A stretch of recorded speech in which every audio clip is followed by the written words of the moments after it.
এরপর যে আমরা অনুশীলনীর 12, 13, 14, 15, 16 সবগুলো অঙ্ক একই রকম। আমরা এখান থেকে একটা অঙ্ক ট্রাই করবো, সেটা 15 নম্বর। 15 নম্বরের লেফট সাইডটা তুললাম। তো দেখো, লেফট সাইডটা তোলার পরে তুমি কি করবা, এই যে হর লব মানে কি, এটা একটা ভগ্নাংশ, হর লব এটা একটা ভগ্নাংশ, এই ভগ্নাংশের মধ্যে ভগ্নাংশের যোগ করবা। তো ভগ্নাংশের যোগের বেলা কি করতে হয় জানো? ভগ্নাংশের যোগের বেলা এই হরের লসাগু করতে হয়। দুইটা হর যদি একরকম হয় তাহলে লসাগু হিসেবে একটা আসবে, দুইটা দুই রকম হলে দুইটাই আসবে। তো এখানে কি আছে 1 - cos এ আসলো, এখানে আছে sin এ আসবে, পরে লেখাও বা আগে লেখাও হয়। ওকে, এটাই আমার লসাগু। এবার এরপরে উপরের লাইন থেকে এই লাইনে এটা লসাগু, এই হর দিয়ে ভাগ, লব দিয়ে গুণ। কিভাবে? এটা ভাগ করবা, যে ফলটা হবে এই ফলটা ওই জায়গার লবের সাথে গুণ করবা।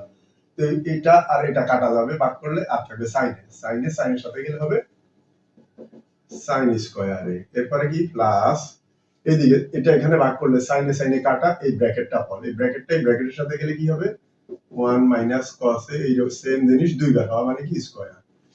আচ্ছা, আবার বলি, সাইনে এটাতে ভাগ করবা, সাইনে কাটা, এই ব্র্যাকেটটা ফল, এই ব্র্যাকেটটা হর মানে এই হর দিয়ে ভাগ, এটা লসাগু, হর দিয়ে লসাগুতে ভাগ করলে যে ফলটা হবে ওই ফলটা উপরের লবের সাথে যাবে। সাইনে কাটা গেলে থাকবে এই ব্র্যাকেটটা ফল, এই ব্র্যাকেটের সাথে গেলে এই ব্র্যাকেট দুইটা হবে, তখন এই ব্র্যাকেট দুইটা হলে তুমি কি দিবা, স্কয়ার দিবা।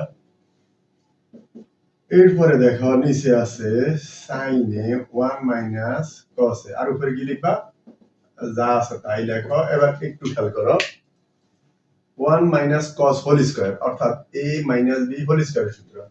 তাহলে তুমি 1 কে যদি a ধরো, cos কে যদি b ধরো, a - b হোল স্কয়ারের সূত্রটা কি দাঁড়ায় দেখো, a square minus 2ab, a এটা b, a b, প্লাস পরেরটা b, এই যে b স্কয়ার। ওকে, আচ্ছা আচ্ছা, এবার খেয়াল করি, নিচে কোনো কাজ নাই, নিচেরটা লিখতে থাকবো 1 - cos এ।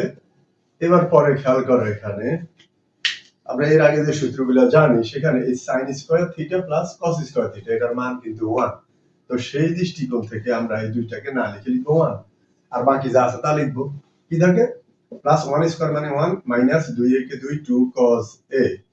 আচ্ছা, এর পরবর্তীতে কি করবা, নিচে যা আছে তাই লেখো 1 - cos a। এবার আসো, এই 1 যোগ 1 2, মাইনাস আর এখানে থাকে 2 cos।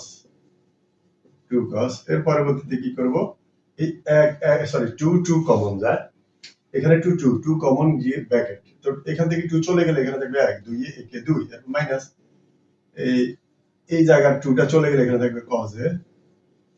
ওকে, আমি নিচে যা আছে তা লিখবো, নিচে লিখবো sin a আর ব্র্যাকেটে 1 - cos a। এবার এই ব্র্যাকেট কাটা, আর কি থাকে পরের লাইনে, উপরে থাকে 2টাকে আমরা আলাদা লিখলাম, আর নিচে থাকে sin a, উপরে 2টাকে আমরা আগে লিখলাম, আর এই নিচে থাকে sin a। তো যেহেতু 2 উপরে থাকার কথা আগে লিখছি, এখানে 1 থাকবে।